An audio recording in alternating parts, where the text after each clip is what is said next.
In this video, I am going to teach you how to scale an image in AutoCAD. Scaling is helpful when you need to resize images or drawings to match specific measurements. Let's get started.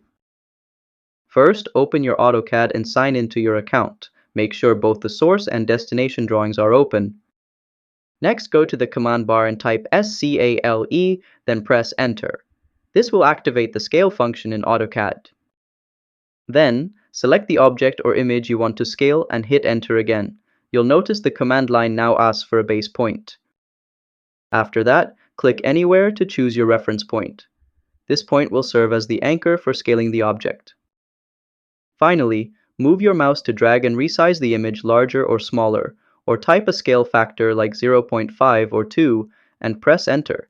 Your image will scale accordingly based on the factor or direction.